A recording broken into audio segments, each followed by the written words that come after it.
하나님 말씀 나누겠습니다. 마태복음 21장 1절부터 11절입니다. 이는 누구냐? 라는 제목으로 하나님 말씀 나누겠습니다. 이는 누구냐입니다. 오늘 본문은 예루살렘에 입성하시는 예수님에 대한 얘기를 하고 있습니다. 우리가 어제 살펴봤지만 예수님이 예루살렘에 왜 입성하시죠? 잡히시고 공에 넘겨지고 십자가에 달려서 죽기 위해서 예수님은 예루살렘에 입성하십니다. 이것을 제자들은 이해할 수가 없는 부분이에요. 그죠? 예수님은 만왕의 왕이시고 메시아 구원자이신데 왜 예루살렘에 입성하면 왕이시라면 왕궁에 들어가서 왕으로 등극하셔야 돼요. 높은 자리에 앉으셔서 섬김을 받으시고 권력을 행사하셔야 되는데 그렇지 않고 잡혀서 죽는다. 도저히 이해될 수 없으니까 제자들은 딴소리만 합니다. 그죠? 이게 바로 가치의 혁명이에요. 여러분, 성경의 모든 메시지는 세상의 가치와 전혀 반대 방향으로 간다고 말씀드렸어요. 세상의 가치가 뭐예요? 왕이 되면 높은 자리에 앉고 섬김을 받는 거죠. 권력을 휘두르고 힘을 가져서 그 힘을 가지고 사용해야 됩니다. 누군가를 누르고 짓밟고 또 명령하고 사용해야 되는 게 왕이잖아요. 근데 예수님은 그 힘을 사용하지 않는다라는 거죠. 오늘 그것을 보여주는 거예요. 제자들에게 시켜서 이제 뭘 가지고 오라고 하냐면 나귀를 끌고 오라고 합니다. 나귀를. 여러분, 당시에 로마의 속국이었는데 로마가 큰 제국이었잖아요. 로마는 전쟁을 벌이고 난 다음에 이제 개선을 하고 승리를 하고 이렇게 개선문을 통과할 때 군마를 타고 입성을 합니다. 사람들로 큰 위압감을 줄 수 있도록 막 말을 타고 입성을 하는데 지금 예수님은 아주 보잘것없는 나귀를 타고 와요. 나귀 중에서도 새끼 나귀. 멍에를 매는 짐승의 새끼를 탔다고 여기 얘기하고 있어요. 야, 예수님은 지금으로 따지면 뭐 검정색 세단을 타고 벤츠를 타고 오셔야 되는데 지금 뭐 마티즈 타고 오시는 거예요. 작은 차. 아니, 마티즈도 아니죠. 뭐 멍에를 매는 뭐 짐을 매는 거니까 뭐 용달차 타고 오신 거잖아요. 용달차도 용달차 나름이죠. 뭐 1톤 트럭이면 모르겠는데 아주 작은 거죠. 요즘 뭐 작은 트럭 있잖아요. 라보. 아주 작은 거 1000cc도 안 되는 라보 타고 이렇게 지금 입성하고 계신 거예요. 왕인데, 만왕의 왕인데. 여러분 한번 생각해 보세요. 왕이신 분이 라보 타고 입성해요. 뭐 요즘에는 정치인들이 서민 코스프레 한다고 뭐 그런 거 탈 수 있어요. 근데 그 정도가 아니라 여러분, 예수님은 지금 어떤 서민 코스프레 하는 게 아닙니다. 포장하는 게 아니에요. 진짜입니다. 사실 제자들도 예수님이 말만 저렇게 하시겠지, 그냥 이렇게만 하시겠지라고 생각했을 거예요. 근데 진짜로 예수님이 그 군대가 예수님을 잡자 예수님은 아무 힘을 발휘하지 않습니다. 베드로가 칼을 꺼내서 말고의 귀 자를 때에도 칼 집어 넣으라고 얘기해요. 그리고 예수님 순순히 잡히십니다. 그리고 결국에 십자가에 달려 돌아가셔요. 그 광경을 지켜보는 제자들은 너무너무 황당해서 도망쳤어요. 베드로는 아무 힘을 발휘하지 못한 예수님 보면서 너무 두려워 떨어서 예수님을 3번이나 부인합니다. 다 이해가 되는 부분이에요. 왜냐하면 세상 가치관으로는 이해가 다 되는 거예요. 예수님은 코스프레 하는 게 아니라, 포장한 게 아니라 진짜로 겸손하신 거죠. 진짜로 힘을 발휘하지 않는 거예요. 아니, 왕인데 왜 힘을 발휘하지 않느냐. 이게 우리에게 주는 큰 퀘스천이면서 이게 가치의 변화여야 되는 거예요. 우리가 가치관이 변화되지 않으면 우리는 예수를 만날 수가 없습니다. 우리 예수님은 어떻게 왕이 되셨냐면 희생과 죽음으로써 왕이 되신 거예요. 죽기까지 낮아지셔서 지극히 높으신 분이 되신 거예요. 이게 하나님의 원리라는 거예요. 오늘 제자들이 예수님 앞으로 나귀를 끌고 왔고 나귀 새끼를 탑니다. 그 위에 타고 가는데 이제 무리의 사람들이 예수님을 막 칭송합니다. 나뭇가지를 베어서 길에 펴고 겉옷을 벗어서 펴고 소리를 칩니다. 호산나 다윗의 자손이여, 찬송하리로다. 막 찬송해요. 무리들이 막 해요. 예수님을 구원자로 여기고 막 찬송한단 말이에요. 여기 호산나라는 뜻이 구원하소서라는 뜻이거든요. 구원하소서, 구원하소서. 막 예수님께 소리를 칩니다. 막 칭송하라고. 누가 봐도 왕이셔요. 그죠? 이 모습 광경은 누가 봐도 왕이라는 거죠. 막 찬송을 하고. 맞아요. 예수님은 이렇게 왕으로서 칭송을 받고 찬양을 받기에 합당하신 분이죠. 가장 높은 곳에서 호산나 하더라. 가장 높은 곳에 구원의 구원자 왕이시여 오르셔야죠. 이 무리들도 다 기대하고 있는 거예요. 예수님이 지금까지 행했던 모든 기적들과 행적들을 봤을 때 이분은 진짜 메시아다. 이분이 지금 뭐 나귀 새끼를 타든 뭘 타든 이분은 이제 앞으로 권력을 행사하실 분이다. 이분은 이제 이스라엘이라는 나라를 회복하실 분이다. 이분이 진정한 임금이다. 사람들이 막 칭송을 하단 말이죠. 물론 여러분 결과론적으로 예수님은 진정한 구원자십니다. 진정한 구원자시고 진정한 만왕의 왕이 되셨고 지극히 높으신 이름이 되셨어요. 우리가 그 예수의 이름을 믿는 자는 모든 사망 권세를 이기고 부활의 영광을 누릴 수 있게 됐어요. 그러나 여러분 그 과정까지 예수님은 죽음을 담당하셔야 되는 거였어요. 죽으셔야 됐습니다. 모든 권력을 사용하지 못한 채 죽으셔야 되는 거였어요. 그게 우리에게는 퀘스천이에요. 이게 뭔가? 이게 어떤 가치관이어야 됩니까? 여러분 근데 우리가 이 가치관, 이해할 수 없는 이 가치관을 우리가 받아들일 때 우리가 예수 그리스도를 받아들일 수 있을 뿐더러 이 세상에서도 여러분 누릴 수 있는 자가 될 줄 믿습니다. 요즘에 신기한 거는 이 높은 자일수록 섬기는 자의 위치로 내려간다는 이 원리를 많이 사용하고 있어요. 그죠? 섬김의 리더십이라는 단어를 쓰잖아요. 그죠? 섬김의 리더십.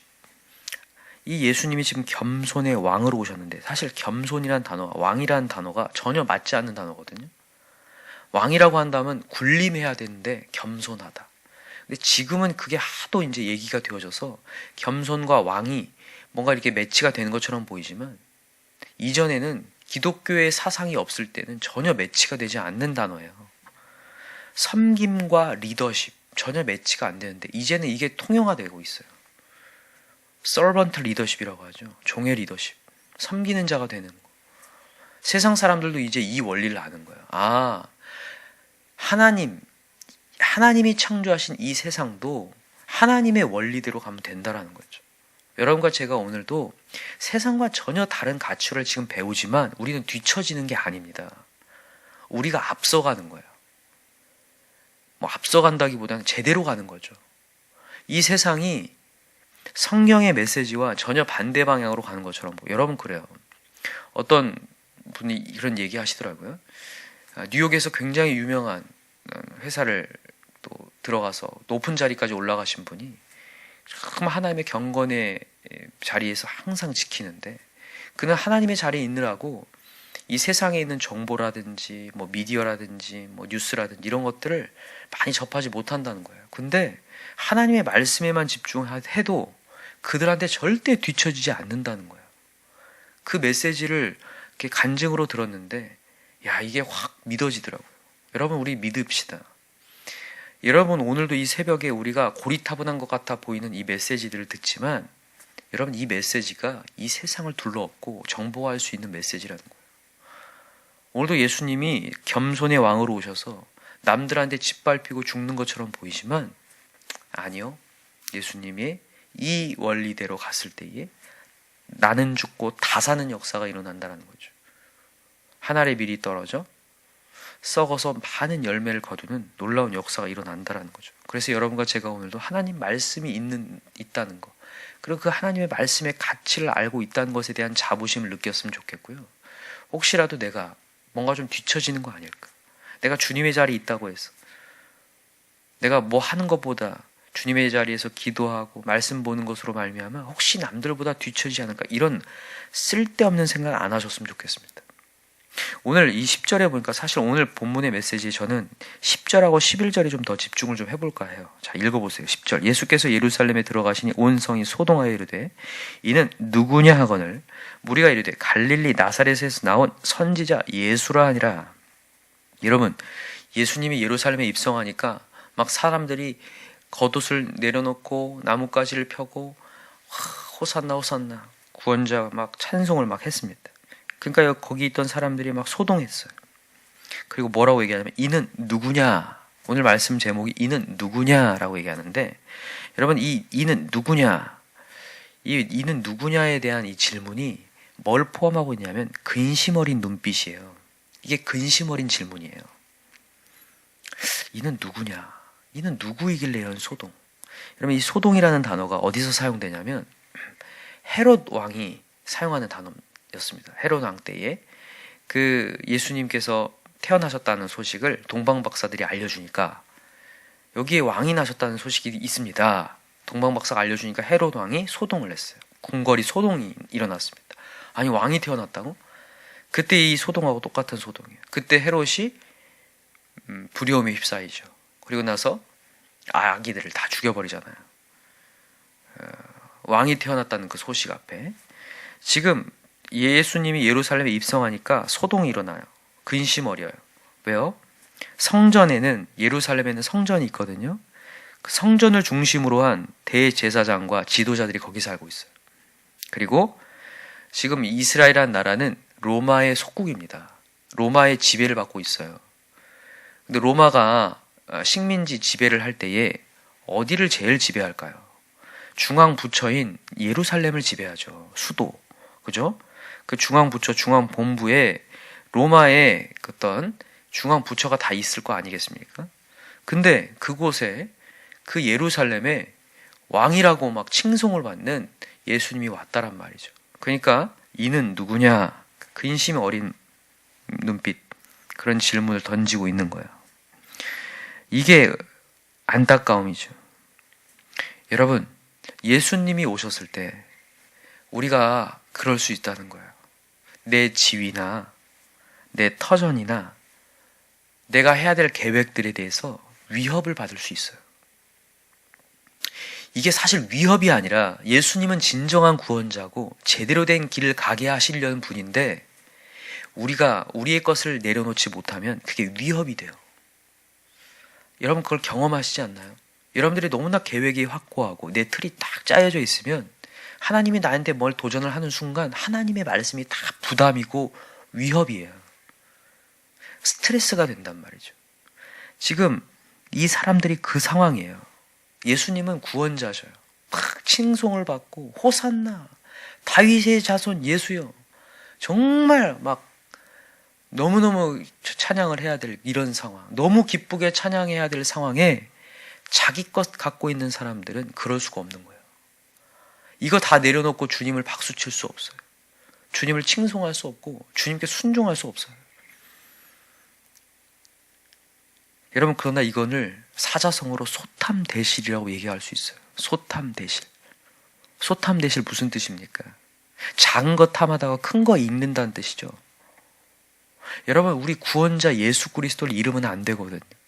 근데 우리가 소탐, 진짜 작은 거 탐하다가 나의 잠깐의 안락함을 위해서, 내 편안함을 위해서 우리가 얼마나 은혜의 자리를 포기할 때가 있습니까?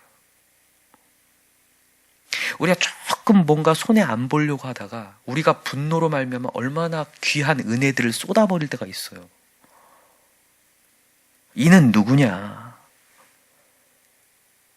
혹시라도 이 예수님으로 말미암아 내가 지금까지 쌓아놨던 뭔가 공이 혹시나 없어지지 않을까? 여러분, 여기 대제사장들, 이 서기관들, 이 사람들이 이 지금 그 당시에 로마의 권력과 이렇게 결탁을 하고 있었거든요. 혹시나 내 이 지위와 위치가 혹시나 사라지진 않을까? 그래서 결국 그 지도자들은 그 왕이신 예수 그리스도, 그들이 그렇게 학수고대했던 예수 그리스도를 알아보지 못한 채 그 예수님을 잡아 넘기죠. 그리고 십자가에 달라 목 박죠. 여러분, 우리가 그럴 수 있다는 거죠. 오늘도 우리가 정신 차려야 될 부분이 그 부분입니다. 혹시나 우리의 어떤 작은 것을 탐해서 내 어떤 공로로 말미암아, 내 자존심으로 말미암아 내 거 뭔가 드러내려고 주님의 은혜를 놓치고 있는 것은 아닌가? 결국은 영혼을 팔아넘기고 있는 것은 아닌가? 내 작은 즐거움, 내 세상의 유흥, 세상의 것들, 세상의 이익, 사람들과의 거래 속에서 그 작은 이익 때문에 예수님을 팔아넘길 수 있거든요. 예수라는 예수님 좀만 봐주세요 하면서 우리가 정말 소탐대실을 하고 있을 때가 있어요. 여러분, 오늘 우리가 이것을 돌아보자는 거예요. 예수님께서는 진정한 왕으로 우리에게 다가오셨는데, 근데 그 예수님이 아주 겸손하게 오셔서 나귀의 새끼를 타고 오셔서 너무 하찮게 오셔서 내가 너무나 하찮게 여기고 있는 것은 아닌지, 근데 그분은 진짜 호산나 구원하여 주소서라는 그 고백을 받아서 진정한 구원을 이루실 수 있는 분인데 나귀 새끼 타셨다고 우리 하나님의 메시지가 때로는 너무나 약해 보여서 하찮게 여기고 소탐대실하고 있는 것은 아닌지를 우리가 다시 한번 돌아보고, 오늘도 예수님 나에게 어떠한 도전장이 오거나 하나님 우리에게 은혜 자리를 선사할 때에 여러분 그 자리를 내팽개치지 않기를 원합니다. 오늘도 내 것 조금 탐하다가 은혜를 쏟아버리지 않기 원합니다. 오늘 나에게 하나님이 영혼을 맡겨주셨는데 나의 어떤 계획 때문에 하나님의 영혼들을 외면하지 않기 원합니다. 오늘도 이 시간에 우리 기도할 때 하나님, 내가 입술에서 혹시라도 주님이 주시는 도전장들 앞에 또 하나님이 주시는 은혜에 마련된 자리들 앞에 내가 또 스트레스를 받고 부담을 느끼고 어려워하고 있는 건 아닙니까? 조금 뭐가 안 풀린다고 타협하고 있는 것은 아닙니까? 오늘도 근신 어린 눈빛으로 얘는 누구냐 이렇게 얘기하지 않게 하시고, 오늘도 왕이신 예수 그리스도, 구원자 되신 예수 그리스도를 제대로 받아들일 수 있는 자 되게 도와주옵소서. 오늘도 주님이 주시는 은혜 쏟지 않게 해달라고, 주님이 주신 여러 도전장들, 사명의 도전장들, 오늘도 가정을 세우고 예배를 세우라는 도전장들, 직장이나 어디에서 하나님의 영혼을 구하고 예수의 향기를 드러내라고 하는 도전장들, 오늘도 이행하고 수행하는 자 되게 해달라고 이 시간에 주여 삼창 간절히 부르고 기도합시다. 주여, 주여, 주여.